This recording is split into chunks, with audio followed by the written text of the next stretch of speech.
મૌલિક મહેતા અભિનીત, નિપુલ રૂપારેલ લિખિત એક પાત્રીય અભિનય અરણ્ય રુદન રજૂ થાય છે આપની સામે. અરણ્ય એટલે જંગલ અને રુદન એટલે રુદન. જંગલમાં જ્યારે રુદન હોય છે ને ત્યારે કોણ સાંભળે છે એની આ એક વાત છે. ગમે તો વધાવી લેજો. શરૂ થાય છે આપની સમક્ષ અરણ્ય રુદન. નમસ્કાર. નમસ્તે. નમસ્તે સુનિલભાઈ, નમસ્તે. ના આવી રીતે ફોર્માલિટી મારી સાથે નહીં કરવાની. આપણે એકબીજાને ઓળખીએ જ છીએ અંદરથી, બહારથી, ઉપરથી, નીચેથી, ડાબેથી, જમણેથી એકબીજાને ઓળખીએ જ છીએ. અને આપણે તો એકબીજાને બહુ સારી રીતે ઓળખીએ છીએ. આપણે તો એ ઘેરૈયા છીએ. જી હા, આપણે તો એ ઘેરૈયા છીએ. આપણે તો અરણ્ય રુદનના એક પાત્ર છે. આપણે તો ક્યાં કોઈ કઈ તુલસીના ક્યાંને પવિત્ર રહેવા દીધા છે.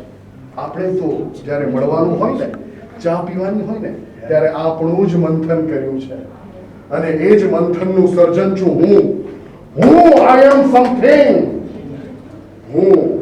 હું જ અર્જુન છું, હું જ નકુલ છું, હું જ સહદેવ છું, હું જ ભીમ છું.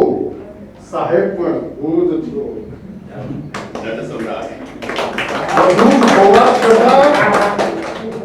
બધું જ હોવા છતાં એકલતા મને કોઈ યાદ નથી કરતું. મને બધા એવોઇડ જ કરે છે. મેં આટલી બધી ફેસબુક ઉપર પોસ્ટ મૂકી, કોઈએ એક લાઈક ન કર્યું. શું હું એકલો જ જીવવાનો, એકલું જ મરવાનું? કોઈ મને કેમ યાદ નથી કરતું? હું જ અગ્નિ છું, હું જ વાયુ છું, હું જ નકુલ છું, હું જ સહદેવ છું. અને ક્યારેક તો ઈશ્વર પણ હું જ છું એવી મને કલ્પના થાય છે. ત્યારે મને એકલતા કેમ લાગે છે? કારણ કે હું સત્યને નથી ઓળખી શકતો. સત્ય શું છે? શું છે આ સત્ય? સત્ય શું છે? રામ બોલો ભાઈ, રામ. રામ બોલો ભાઈ, રામ. રામ બોલો ભાઈ, રામ. ઉર્વેશ, આ જ સત્ય છે. રાજુભાઈ, આ જ સત્ય છે. નનામીના કોઈ નામ નથી હોતા. અપૂર્વ, મૌલિક. અને નામ પાછળ આપણે દોડીએ છીએ. મારું નામ કેમ ના લખ્યું? બાય લાઈનમાં મારું નામ કેમ ના લખ્યું? કેમ અહીંયા તારું નામ છે? કોઈ છે? અરે તારું દહન થશે ને 15 મિનિટમાં તો. જય શ્રી કૃષ્ણ ઉઠમણું બેસણું ક્યારે રાખ્યું છે? 4 લોકો હશે ખાલી. અને તું નામના પૂછડા લઈને ફરે છે. મને આવું કશું જ નથી જોઈતું. મને છે ને, મને મારા દાદા ક્યાં છે?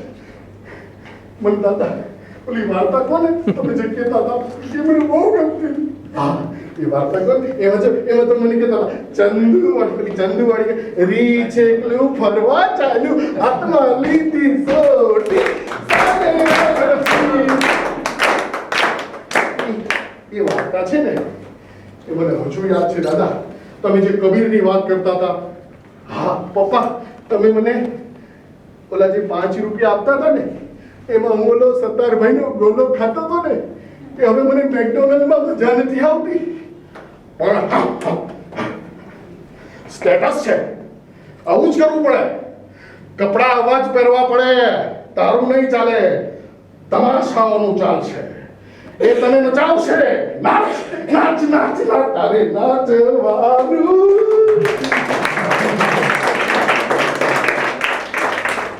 ખુશ નથી છતાં ખુશ રહેવું પડે છે.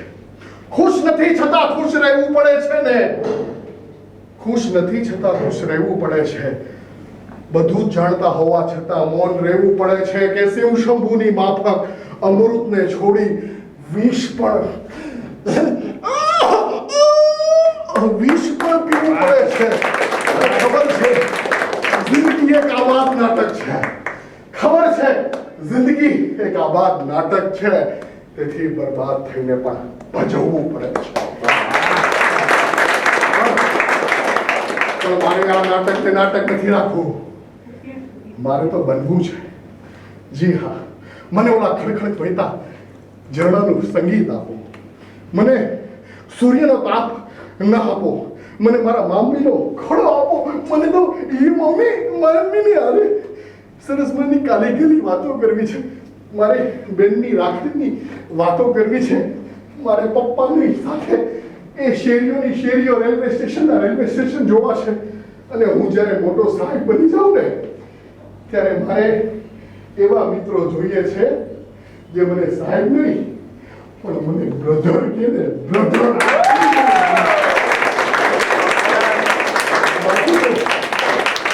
જંગલ છે, કોઈ વાંદરા હોય, કોઈ સિંહ હોય, આપણે તો સરસ રીતે જીવવાનું.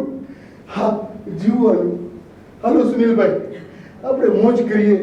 જિંદગી છે ને એ મોજ જ છે. હો ભાઈ, મોજ જ છે.